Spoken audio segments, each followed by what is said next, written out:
अ mass per unit. Question number 3 बोल रहा है a mass per unit length of non uniform rod of length L varies as M is equal to lambda X. मतलब जो उसकी mass density mass है या mass density इसको बोल सकते हैं, वो किस तरीके से वेरी कर रही है मास पर यूनिट लेंथ। मास पर यूनिट लेंथ यानी कि जो उसकी डेंसिटी है वो एक्स के साथ इस तरीके से वेरी कर रही है जैसे जैसे उसकी एक्स बढ़ती जा रही है। मतलब अगर रॉड है, ये अगर रॉड है और इसकी लेंथ कितनी दे रखी है हमें, एल की रॉड की लेंथ कितनी दे रखी है, एल, और इसका मास क्या, टोटल मास कितना मान लेते हैं हम खुद, एम। तो जैसे जैसे आप इस तरफ जा रहे हैं, जैसे जैसे आप इस तरफ जा रहे हैं 0,0 से, जैसे जैसे हम लेफ्ट से राइट की तरफ जा रहे हैं, वैसे वैसे क्या हो रहा है, एल इजिकल टू 0 से एल इजिकल टू एल की तरफ जब हम मूव कर रहे हैं, वैसे वैसे यहाँ पर डेंसिटी बढ़ती जा रही है। डेंसिटी फंक्शन ऑफ एक्स है, जैसे जैसे एक्स बढ़ेगा वैसे वैसे डेंसिटी बढ़ेगी, वैसे वैसे मास भी बढ़ता चला जाएगा। तो हमसे पूछा गया है सेंटर ऑफ मास का कोऑर्डिनेट क्या होगा इस रॉड का। ठीक, तो हम लोग सेंटर ऑफ मास का कोऑर्डिनेट किस एंड से निकाल लेते हैं, हम लोग निकालते हैं इस एंड से, जो कि हमने कितना दिया है 0। ये एंड कौन सा है, 0। ये है एक्स इजिकल टू 0 और ये है x इजिकल टू एल। ठीक, यहाँ से हम शुरू करेंगे और राइटवर्ड डायरेक्शन में मूव करेंगे। ठीक, तो x इजिकल टू 0 का हमने क्या माना है, ओरिजिन माना है। तो मान लेते हैं कि यहाँ से x डिस्टेंस दूर एक छोटा सा हम लोग एलिमेंट लेते हैं, कितना, dx, और इसका मास कितना है, dm। तो इस छोटे से एलिमेंट को जो हमने चूज किया है, डेफिनेटली इसका जो सेंटर ऑफ मास होगा वो कहाँ पर होगा, एक्सीएम। एक्सीएम कितना होगा इसका, dm into x divided by dm। यही इसका सेंटर ऑफ मास होगा। डीएम से डीएम कैंसिल आउट हो गया, छोटा सा एलिमेंट है कि अगर यहाँ से एक्स डिस्टेंस दूर, 0 से एक्स डिस्टेंस दूर एक छोटा सा पॉइंट पार्टिकल रखा हुआ है, तो उसका centre of mass definitely x distance दूर ही होगा। यही होता है। तो ये छोटा सा पार्टिकल है, छोटा सा डी एक्स लेंथ का, डीएम इसका मास है, तो इसका जो सेंटर ऑफ मास का कोऑर्डिनेट होगा इस ओरिजिन से वो कितना होगा, DM X divided by DM.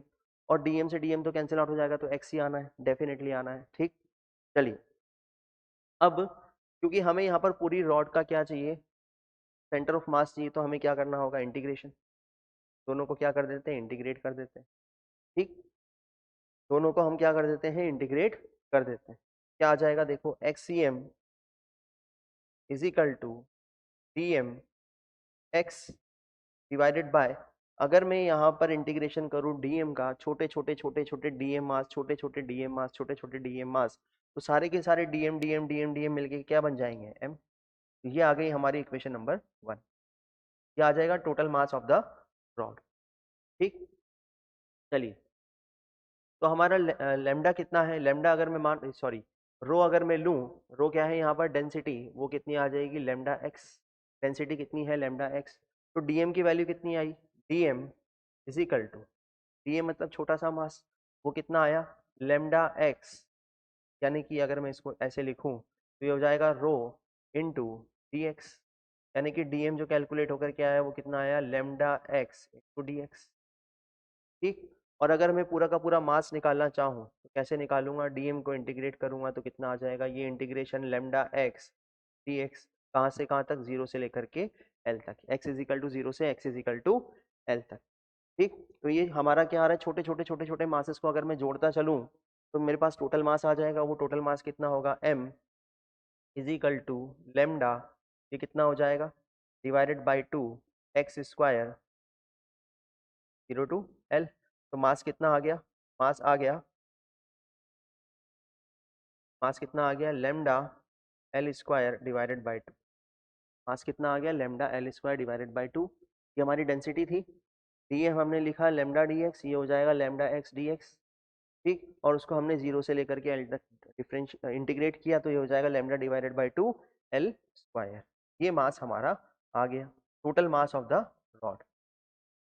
अब ये हमारी इक्वेशन है एक्सीएम की, तो ये हो जाएगा XCM is equal to integration of DM X, DM X divided by capital M. ये कैपिटल एम हम बाद में पुट कर देंगे, अभी इसको ऐसे ही चलते हैं लेकर के। ये हो जाएगा डीएम, डीएम की वैल्यू हम यहाँ से लिख सकते हैं।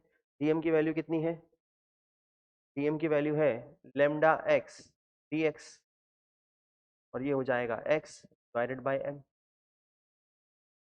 क्लियर, चलिए तो ये कितना हो जाएगा, lambda x square d x divided by m. Integration कहाँ से कहाँ तक? ये हो जाएगा 0 से लेकर के एल तक, 0 से लेकर के एल तक।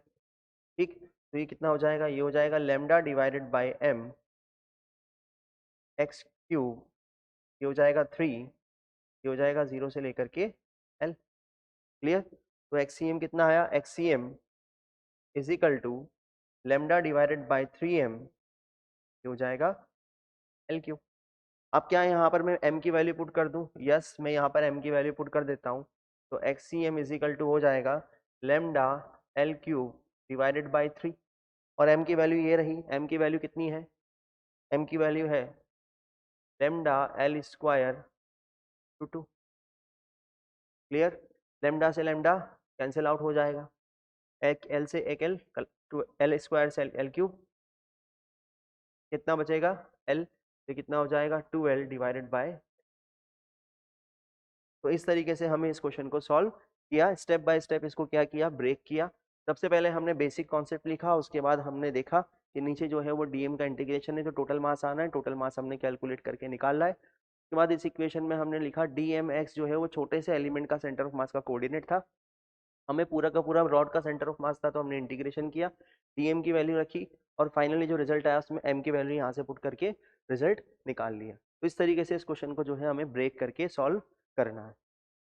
चलिए।